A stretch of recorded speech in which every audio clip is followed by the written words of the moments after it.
There was once a man who made a choice that seemed almost reckless. Every morning for 27 days, he sat quietly in the same spot. No phone, no affirmations, no vision board, no checklist to complete. He simply sat, breathing, gazing into nothing, and smiling at the silence. To those around him, it looked insane. His friends whispered he had lost his ambition. His mentors worried he was wasting precious time. How could someone with such drive and potential abandon all effort? But on the 28th morning, something unusual happened. 3 opportunities arrived, unannounced, unchased, and undeniable. The very ones he had been dreaming of for years. Now, was this random? Coincidence? Luck? Not even close. Because what nobody saw in those 27 mornings was that he wasn't doing nothing. He was dismantling the very identity that had trapped him for years. The identity that equated doing with worth. The identity addicted to proving, pushing, and performing. And in its place, he began to broadcast something far more powerful. Here's the uncomfortable truth. The quantum field doesn't care about your checklist. It doesn't measure your hours worked. It doesn't translate your affirmations or your hustle. The field listens to one thing only, your frequency. This is why people burn out. This is why they take all the right steps and still feel invisible to life. This is why timelines repeat, why outcomes stall, why manifestations fizzle. They are fluent in the language of action, but the field speaks only vibration. And most people never learn the translation. Now, this isn't woo, this is coherence. Your thoughts are electric, your heart is magnetic. Together, they generate a field, a vibrational fingerprint that extends far beyond your body. This signature isn't a wish list. It isn't your words. It isn't the dream board on your wall. It is your state. Your nervous system broadcasts it 24/7, and the field mirrors it back, faithfully, without judgment. Not to punish you, not to test you, but to stay coherent. And here lies the trap. You can visualize wealth while transmitting scarcity. You can journal about abundance while your chest is tight with anxiety. You can say, I am aligned, while your body screams, I don't feel safe. And the field doesn't hear your words. It hears your contradiction. It hears your incoherence. Like a radio tuned between stations, the signal is scrambled, and the result is static. But here's what makes it even trickier. Your old self does not want to let you go. The familiar identity, the one wired to effort, striving, hustling, will seduce you to stay small. It whispers, don't slow down. You'll fall behind. Stay busy, stay safe, stay the same. And if you don't notice it, you unconsciously slide back into the expired version of you. The one the field cannot support. Because here's the paradox. Your new timeline cannot attach to your old identity. The field resists incoherence, not as punishment, but as preservation. So how do you shift? When you move into higher octaves of coherence, love, peace, certainty, wholeness, you become immune to the spells of the third-dimensional world of objects and things. Immune to the fear broadcast of society that says, you are not enough unless you do more. Immune to the gravitational pull of your old self, trying to drag you back into familiar patterns. At higher frequencies, you no longer react to illusions. You no longer brace against shadows. You become untouchable by lower broadcasts, not numb, not avoidant, but sovereign. Your frequency becomes your shield. And in that posture, life can no longer manipulate your energy. This is where most seekers trip. They perform rituals, speak affirmations, visualize their desires, but they do it from a posture of lack, hope, or effort. They're trying to convince the field with action. But performance never fools the field, because the field doesn't respond to effort. It responds to resonance. And resonance is not something you act out. It's something you embody. Here's the paradox. The most important signal the field hears is not when you're in ritual. It's who you are when you're not trying, when you're not visualizing, not affirming, not searching for signs. It's the version of you that exists in the quiet. That moment you're brushing your teeth, walking down the street, lying in bed at night.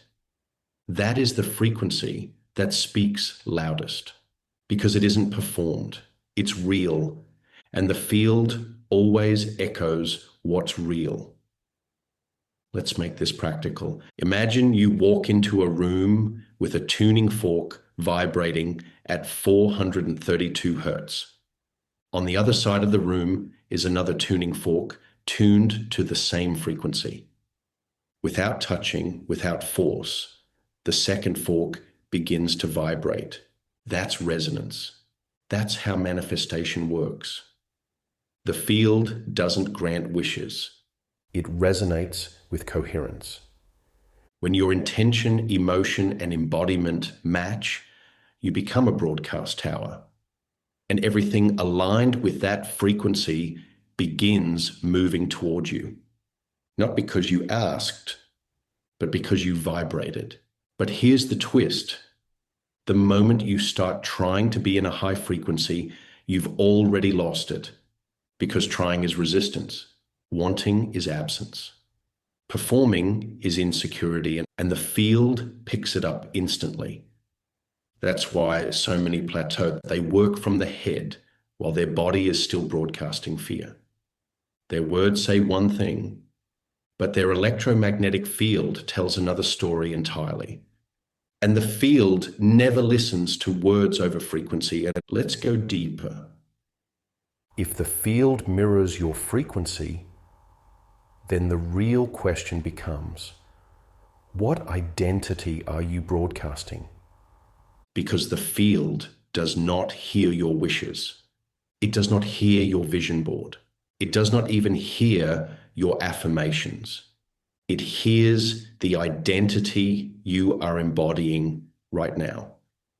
The version of you that you unconsciously carry into every conversation, every decision, every breath. That's the code the field translates. Think about it. You can wake up early, meditate for 45 minutes, repeat I am abundant 108 times. But if your body is still wired to the identity of someone who was rejected, someone who had to hustle for love, someone who never felt safe being seen, then that's the signal you're broadcasting. Not your words, not your rituals, your identity. And here's the paradox. Your new timeline cannot attach to your old identity. The field knows it. And that's why it resists delivering outcomes that don't match your energetic posture. Like, it's not punishment, it's preservation. The field is protecting coherence. From a quantum perspective, identity is not just psychological, it's vibrational. Every thought you think, especially when paired with a repeated emotion, wires a loop in the brain and body. Over time, that loop becomes familiar, and the brain, ever efficient, says, we know this. Let's keep playing it. So even when you set a new intention, the body unconsciously broadcasts the familiar past. And the field, perfectly coherent, mirrors it back. This is why so many people feel stuck in loops. They're not broken. They're simply broadcasting from an expired identity. This explains why high vibe practices sometimes lose their magic. It's not that meditation, visualization, or affirmations are flawed. It's that they're being done from the identity of someone trying to become aligned instead of someone who already is. It's like installing new software on an old operating system. The command glitches. The system rejects it because the vibrational architecture underneath hasn't shifted. And here's where the real battle lies. The moment you begin stepping into a new signal, the old self will tug at you. It will say, check your phone, Look for proof. push harder, do more. Why? Because the nervous system clings to the familiar, even if the familiar is struggle. So the second you soften into trust, the old self whispers panic. It craves effort. It feeds on control, and it tempts you to return. But here's the breakthrough. The pull of the old self is not proof you're failing. It's proof you're shifting. The old frequency can feel the broadcast changing, and it fights for survival. That's when you must anchor. Anchoring happens when you embody higher states of frequency so consistently that the lower ones can no longer seduce you. Love, Peace, wholeness, certainty. These are not emotions you visit occasionally. They are octaves you practice until they become your baseline. When you stabilize here, you become immune. Immune to the fear-based broadcasts of the world. Immune to the pressure of timelines. Immune to the whispers of your old self, trying to convince you that you're behind. At this level, you don't fight old patterns. You dissolve them. You stop feeding them your attention, and without energy, they collapse.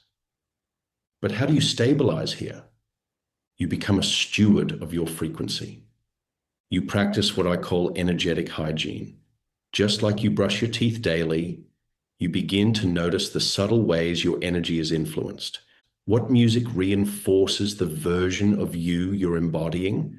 What conversations strengthen your alignment? And which ones drain it? What environments feel like your future self?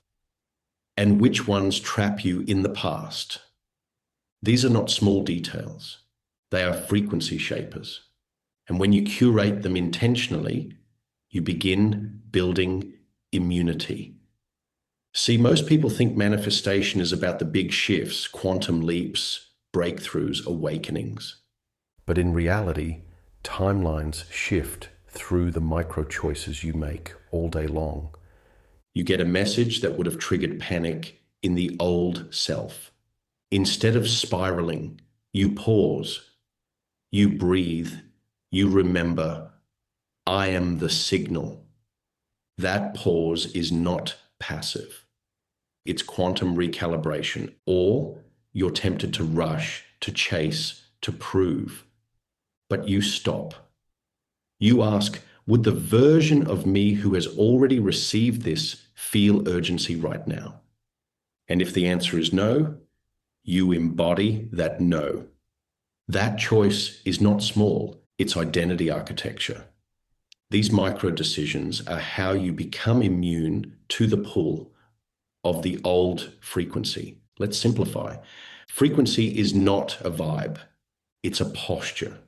When your posture says, I am safe to allow, I am certain without proof, I am already what I once chased. Then the field has no choice but to rearrange itself around you. Because coherence always attracts coherence. Here's the hard truth. Your body will betray your words every time. You can affirm abundance while your shoulders are tense. You can visualize love while your chest contracts. You can script alignment while your breath is shallow. The body is the real transmitter. And the field listens to the body over the mind. Because while the conscious mind speaks words, the subconscious, which drives 95% of your broadcast, speaks only emotion. And emotion is magnetic.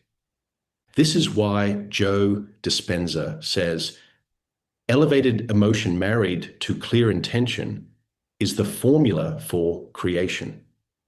But most people only practice the intention. They skip the emotional rehearsal. And the field, once again, mirrors the emotion over the words. One more truth bomb. The quantum field does not understand future tense. There is no I will in the language of energy. If you are always becoming, you never arrive. If you are always reaching, you're always broadcasting. It's not here yet. And so, faithfully, the field reflects not here yet. This is why surrender is not weakness. It's the final phase of coherence. Because when you stop broadcasting I need and begin transmitting I am, the field organizes itself around your now. So where do we go from here? We've established that the field doesn't respond to effort.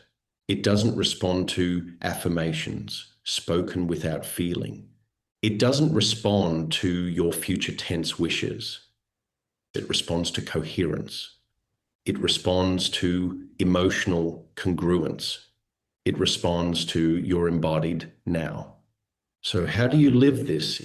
It doesn't take hours. It doesn't require rituals, props, or performance. It begins with a simple practice. I call it the coherence pulse. Here's how it works. When you wake up, before you check your phone, before you scroll, before you download yesterday's energy through messages or headlines, you sit. Eyes open or closed doesn't matter. What matters is this. You transmit before you receive. Take a breath in. On the exhale, imagine your chest expanding, not just with air, but with signal. You're not just breathing, you're broadcasting. Now choose 3 words. Not affirmations, frequencies. Not things you want to have, but states you choose to be. Certain, open, magnetic, or peaceful. Worthy, complete. Whisper them, feel them, let your body match them, and then imagine those frequencies radiating outward like a pulse. Not begging, not hoping, simply declaring, this is who I am today. This is the signal I send. This is the version of me the field will meet. That's it. 90 seconds. And here's the key. When you finish, don't go back to the old posture. Don't return to contraction. You hold the pulse. You walk with it. You make micro choices from it. And over time, the signal strengthens until it becomes your baseline. Now let's talk about what happens next. As you begin transmitting this coherence, old triggers will still appear. The delay, the unexpected bill, the unanswered message. These are not punishments. They're reflections. The field showing you where your signal is still fragile. And here's the test. Not whether you react perfectly, but whether you anchor instead of collapsing back into the old self. Because when you pause, breathe, and choose coherence over contraction, that's when you become immune. Immune to the pull of urgency.